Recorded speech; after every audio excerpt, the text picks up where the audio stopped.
Oi pessoal, tudo bem? Nós vamos começar a falar sobre o plano diretor do município de Jundiaí. Então a ideia é iniciar uma leitura com vocês, né? E durante a leitura a gente fazer alguns comentários. É uma forma de estudo, se você vai prestar algum concurso para lá, como engenheiro, arquiteto ou algo do tipo, vai ser importante você conseguir estudar um pouco esse conteúdo, tá bom? Então vamos lá, vamos começar. Lei número 9.321, de 11 de novembro de 2019.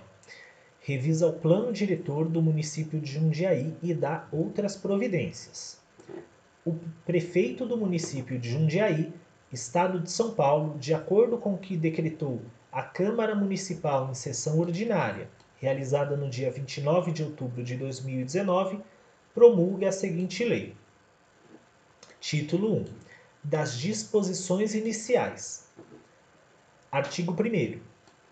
Esta lei institui o Plano Diretor do município de Jundiaí, instrumento básico da política de desenvolvimento urbano, conforme as diretrizes da Constituição Federal e do Estatuto da Cidade, ok? Além, dos artigos 135 e 139 da Lei Orgânica do município de Jundiaí. Artigo 2º.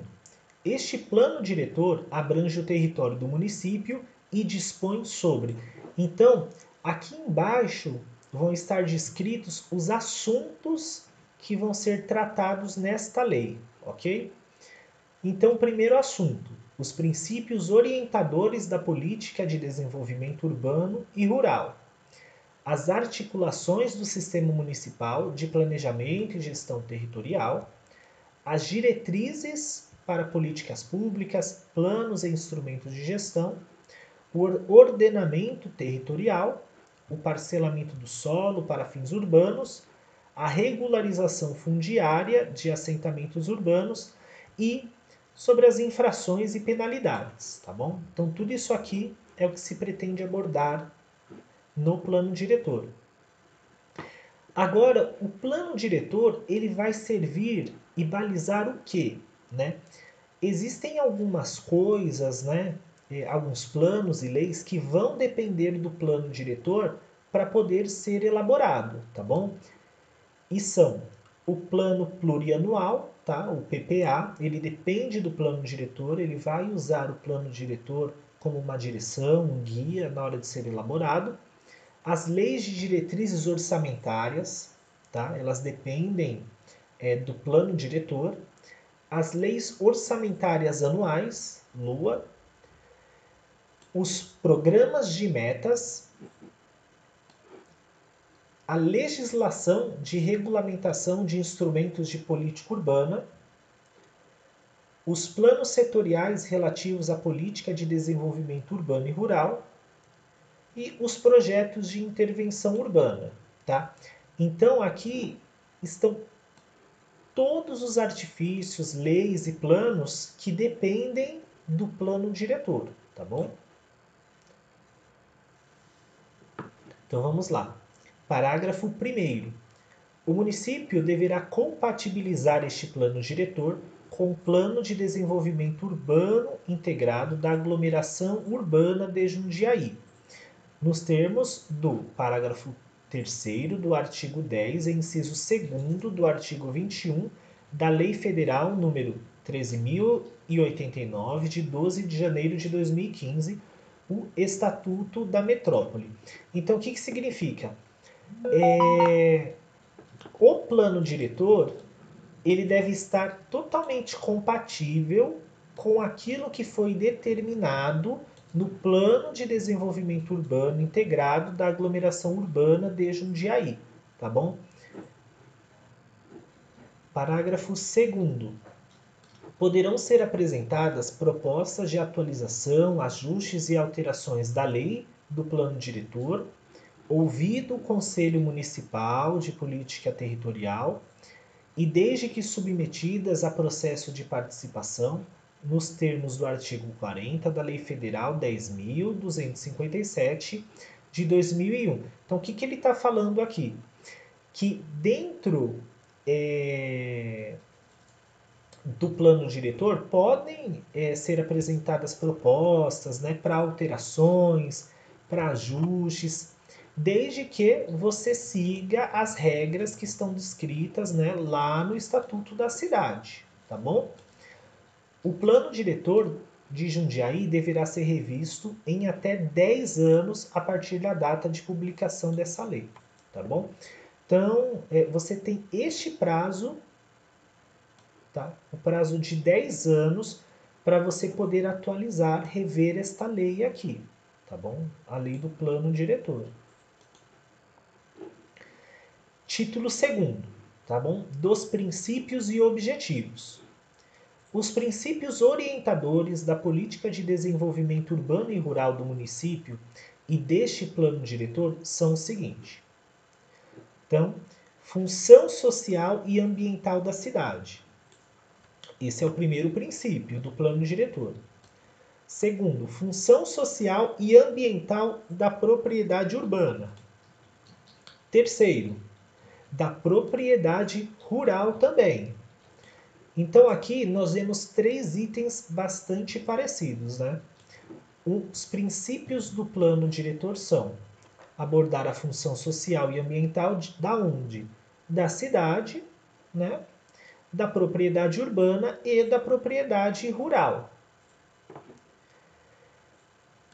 Quarto, equidade e inclusão social, ambiental e territorial.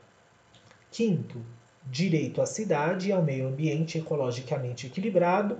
E sexto, democratização do planejamento e da gestão urbana e rural.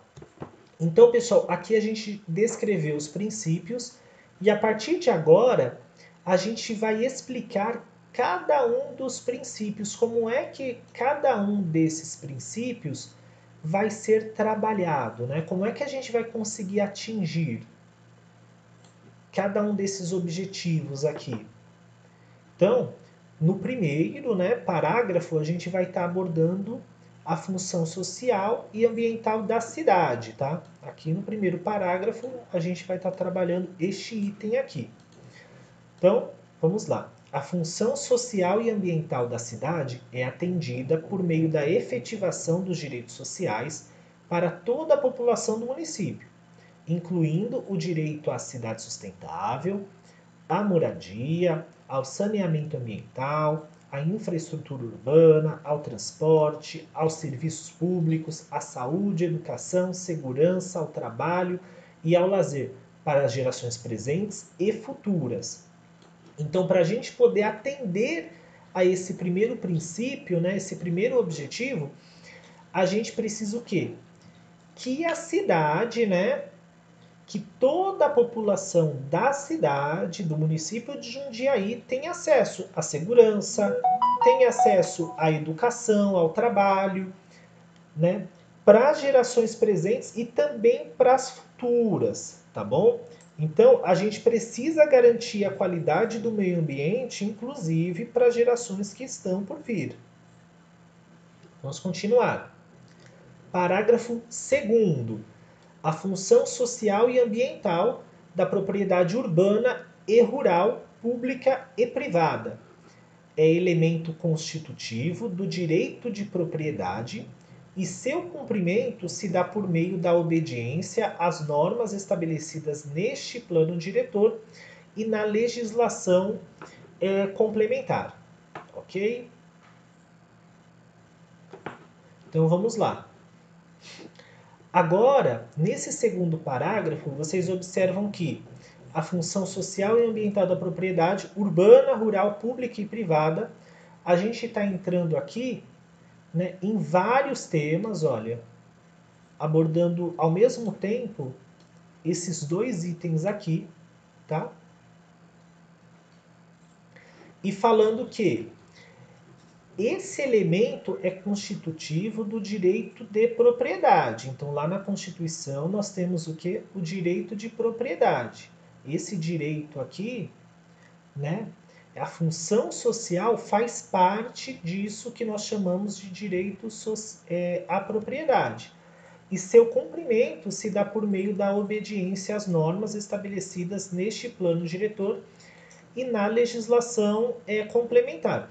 Ou seja, uma propriedade só cumpre a função social se ela estiver dentro das normas, né, e leis estabelecidas para determinada região no município, tá bom?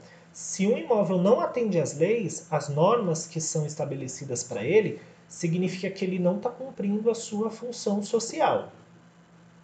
Então vamos lá no parágrafo 3º, tá?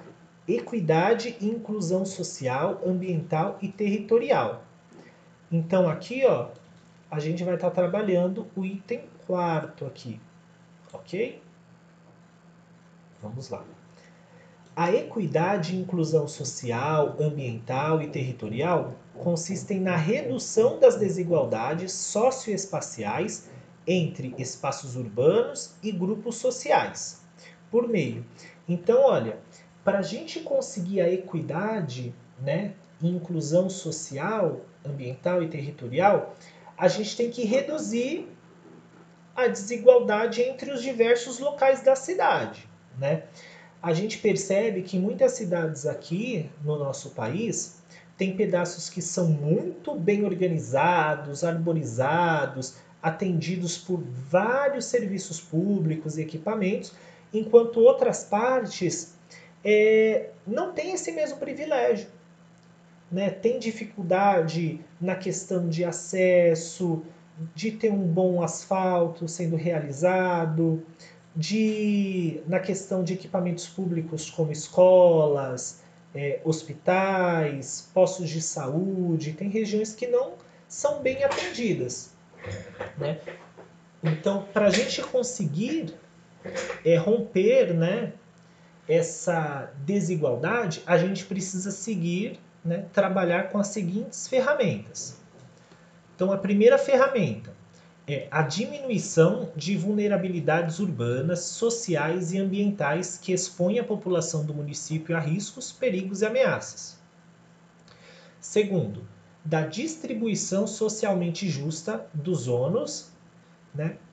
Ônus são o quê? São prejuízos, a gente pode traduzir assim, e bônus, tá? Que são benefícios oriundos dos processos de produção de territórios e espaços urbanos. 3. Da distribuição socialmente justa dos ônus e bônus oriundos dos processos de preservação, conservação, uso sustentável e recuperação da biodiversidade, dos recursos e ecossistemas naturais. Então, pessoal, basicamente, a gente precisa fazer o quê? Proteger a nossa população de riscos, perigos e ameaças, né? Distribuir todos os benefícios, né, e também os malefícios que a gente tem na produção de territórios e espaços urbanos, tá bom? E a gente precisa dividir também da mesma forma a conservação, né, de espaços arborizados, né, os processos de preservação do meio ambiente e uso sustentável.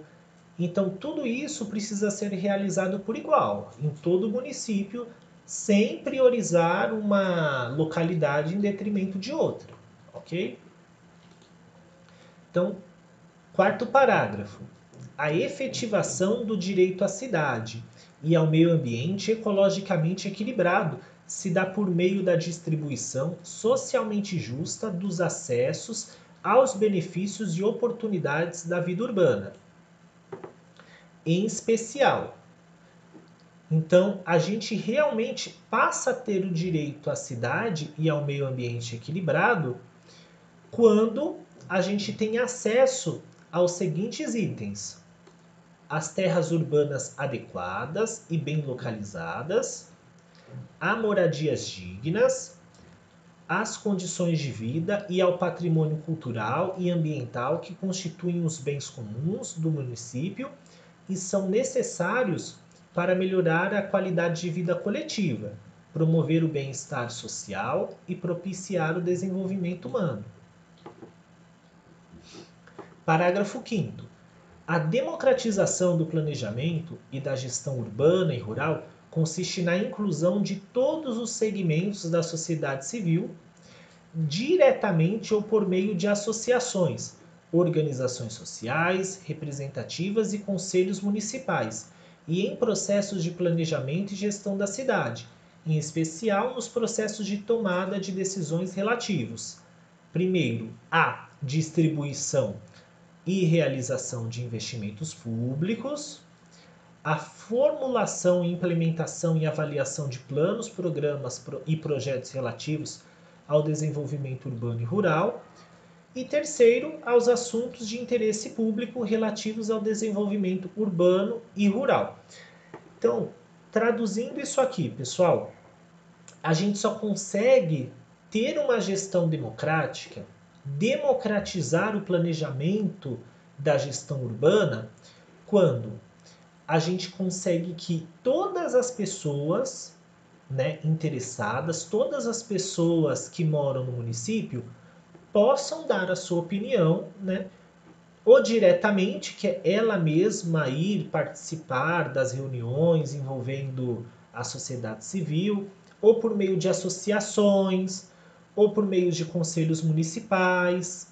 Então, quando as pessoas conseguem participar, a nossa gestão é democrática, tá? A gente implementa a democratização do planejamento e da gestão urbana.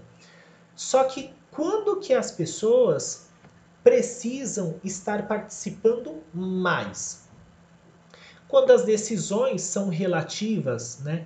Quando as decisões dizem respeito à distribuição de investimentos públicos, né? Então, é tudo aquilo que tem relação com dinheiro público, dinheiro e recurso público, precisa ter a participação das pessoas, né?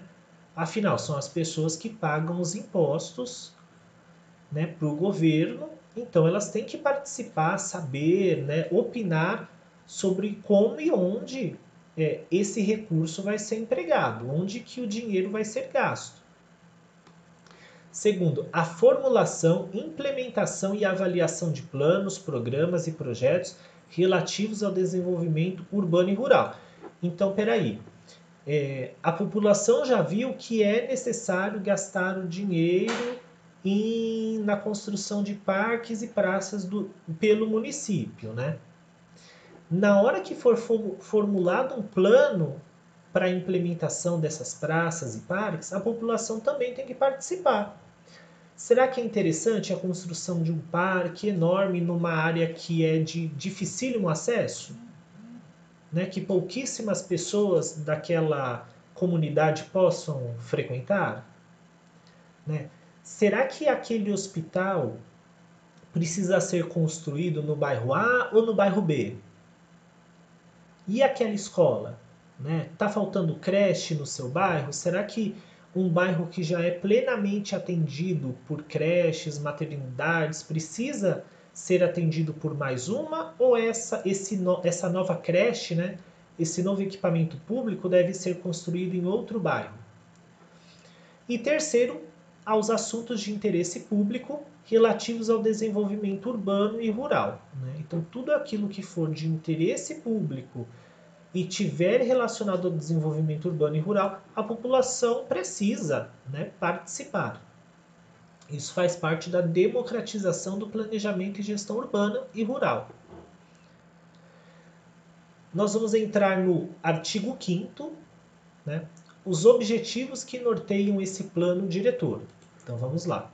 Primeiro, preservação, conservação, recuperação e restauração da biodiversidade, dos recursos e ecossistemas naturais para gerações presentes e futuras. Né? Então aqui, novamente, né, nós estamos planejando uma cidade não apenas para a nossa geração, né, mas também para os nossos filhos, para os netos deles, né, para os nossos bisnetos, por aí vai. Segundo objetivo, proteção, promoção, recuperação e utilização adequada de bens e imóveis de interesse histórico, cultural e do patrimônio cultural material e imaterial com valorização da memória social e da diversidade. Então, aqui o que a gente está falando é o seguinte: nós temos que não só proteger, como também proteger, promover e recuperar obras que são icônicas na cidade, né? Isso aqui, os edifícios icônicos, os prédios que são considerados importantes, como igrejas, de repente algum teatro que marcou a história da cidade, tem que ser protegidos. Eles são considerados patrimônio cultural material. E o patrimônio cultural imaterial tem relação à culinária, né, daquela determinada região, tem relação a, de repente, uma música típica daquela região ou uma festa que se realiza especificamente naquele local. Então, tudo isso precisa ser promovido, né, protegido e recuperado. Terceiro objetivo: fortalecimento da base econômica local, fomentando as atividades já estabelecidas e estimulando a inovação, o empreendedorismo, a economia solidária, a economia criativa e a redistribuição espacial de oportunidades econômicas. Então aqui ele está falando o seguinte: nós temos que fortalecer a economia deste local e distribuir, né, pelo município. Quando a gente fala em distribuição espacial, é através do espaço mesmo, da área daquele município, tá? Então aqui diz que eles precisam redistribuir espacialmente o quê? As oportunidades econômicas. Então, se existe alguma região onde é muito difícil empreender, né, onde ainda não chegou aquilo que algumas pessoas chamam de progresso, né? Então, é preciso que seja criado um plano para que haja realmente a oportunidade para as pessoas que desejam empreender naquela região, ok? Quarto objetivo: proteção e promoção do desenvolvimento rural, com apoio e fortalecimento da produção agrícola diversificada e de atividades sustentáveis, compatíveis com a preservação e conservação ambiental. Ok? Quinto, melhoria das condições de mobilidade e acessibilidade urbana e rural por meio da adequação e ampliação da oferta de transportes coletivos, integração entre diferentes modos de transportes motorizados e não motorizados e da execução da infraestrutura de mobilidade. Então, eu acredito que em praticamente todas as cidades nós devemos ter algum tipo de problema com mobilidade ou acessibilidade urbana, né, e rural. Então, aqui, o quinto objetivo diz o quê? Que nós precisamos melhorar o transporte, né, a mobilidade das pessoas, o acesso das pessoas em todos os trechos da cidade, seja um trecho urbano, né, ou seja um trecho rural, mais para o interior do município. E a gente alcança isso como? Ampliando a oferta de transportes coletivos, né, integrando diferentes modos de transportes motorizados e não motorizados. Isso significa o quê?